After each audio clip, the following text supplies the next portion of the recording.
देखो बच्चों, हमने जब हमारा टोटल एनर्जी वेरिएशन का टॉपिक किया था तो हमने ये वाली चीज़ डिराइव कर ली थी। आई थिंक सो आपने सभी ने कर लिया होगा यहाँ तक। अब देखो इसके आगे रिमार्क क्या कहता है। जो हमारे पास क्यू आई बार था, बताओ क्या होता था, ये नॉन पोटेंशियल फोर्सेज की वजह से हमारे पास था। ठीक है, तो ये कह रखा है जो ये हमारा एक्सप्रेशन आया है इसके अंदर जो ये टर्म दिखा रखा है फर्स्ट टर्म, इसको क्या बोलते हैं, ये हमारे पास पावर है किसकी, नॉन पोटेंशियल फोर्सेज की। ठीक है, उसके बाद ये कहता है कि we now consider some special case. अब इसी आर्टिकल के ऊपर कुछ केस डिस्कस करके है और उसने कहा कि अगर मान लो हमारे पास सिस्टम कैसा, स्क्लेरोनोमिक सिस्टम क्या होता था, फर्स्ट यूनिट में किया था हमने। स्क्लेरोनोमिक कंस्टेंट क्या होते थे, जिसके अंदर हमारे पास जो टाइम का जो फैक्टर होता है वो एक्सप्लिसिटली प्रेजेंट नहीं होता, तो वहाँ पे हमारे पास वो सिस्टम क्या कहलाता था, स्क्लेरोनोमिक सिस्टम कहलाता था। अब जो T1 है, T1 हमने एक्सप्रेशन में पढ़ा था, जो T1 है, T1 हमारे पास क्या है, डायरेक्ट टाइम के ऊपर डिपेंड करता है, तो ये फैक्टर हमारा जीरो हो गया था। और T0 भी हमारे पास क्या था, T0 तो डिपेंड ही नहीं करता, तो T0 भी क्या हो गया था, जीरो। और यानी कि T1 जीरो हो गया, T0 जीरो हो गया, यानी कि ये वाली जो हमारी टर्म है जो डायरेक्ट जिसमें टाइम का फैक्टर दिख रहा है वो जीरो हो जाएगी। और ये तो आपको पता ही है, करली टी बाय में करली टी भी क्या हो जाएगा हमारे पास जीरो, यानी कि जो हमारा एक्सप्रेशन है वो इसके अंदर चेंज हो जाएगा।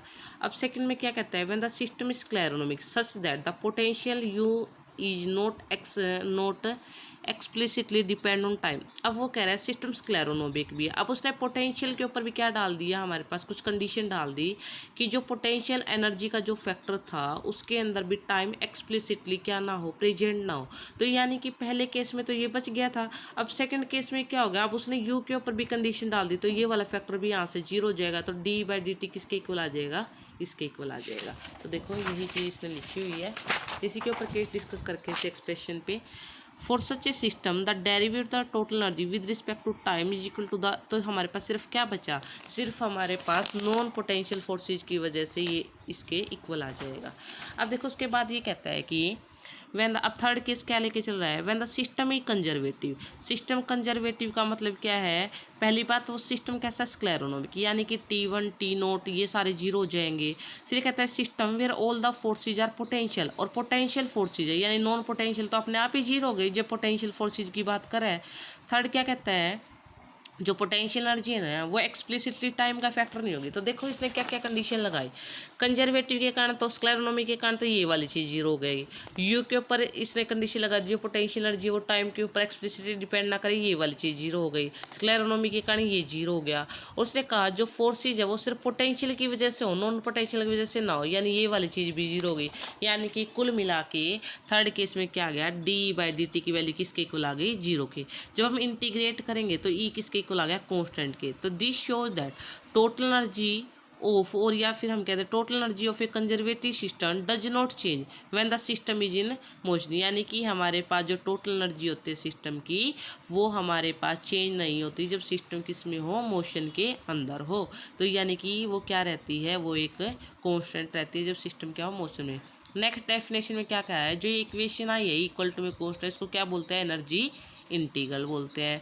उसे नेक्स्ट डेफिनेशन में देखो, non potential forces are called gyroscopic forces if the power is zero. अब वो कह रहा है अगर नॉन पोटेंशियल फोर्सेज की अगर हमारे पास जो टर्म है वो जीरो हो जाती है तो उसको क्या बोलता है, जाइरोस्कोपिक फोर्सेज या फिर डिसिपेटिव फोर्सेज। ठीक है, अब देखो if the power is negative और जीरो। अब वो कह रहा है कि अगर मान लो नॉन पोटेंशियल फोर्स की वजह से पावर या तो जीरो हो या नेगेटिव, तो उसको इस तरह रिप्रेजेंट करते हैं। नेक्स्ट में देखो, for a scleronomic system with gyroscopic forces, gyroscopic forces का मतलब नॉन पोटेंशियल फोर्सेज की वजह से हमारे पास क्या हो जाएगा, वो सम वो जीरो हो जाएगा। फिर the potential forces not explicitly depend on time, और जो हमारे पास जो यू है वो क्या है, डायरेक्ट टाइम के ऊपर डिपेंड ना करे, तो हमारे पास जो एनर्जी, तो हमारे पास क्या मिल जाता है, हमें एनर्जी इंटीग्रल मिल जाता है, यानी कि इक्वल टू में कॉन्स्टेंट मिल जाता है। बट अगर हमारे पास सिस्टम क्या है, डिसिपेटिव फोर्सेज है, देन हमारे पास जो टोटल डेरिवेटिव होगा वो क्या हो जाएगा, या तो जीरो होगा या फिर less than zero. When the system is in motion the total energy diminish during the motion such a system is called dissipative system. यानी कि ये कह रहा है कि जब हमारे पास जो सिस्टम है उसकी एनर्जी क्या हो जाती है, नेगेटिव हो जाते हैं, जीरो हो जाते हैं, तब हम क्या कहते हैं कि जो हमारे पास वो सिस्टम है वो क्या कहलाएगा, डिसिपेटिव सिस्टम। यानी कि उसके अंदर जो सिस्टम है जो एनर्जी लगा रहे हैं उससे ज़्यादा एनर्जी से हमारे पास कोई फोर्स हमें अपोज कर रहा है, तो उस केस में जो टोटल एनर्जी वो नेगेटिव हो जाएगी, और ऐसे सिस्टम को क्या बोलते हैं, डिसिपेटिव सिस्टम।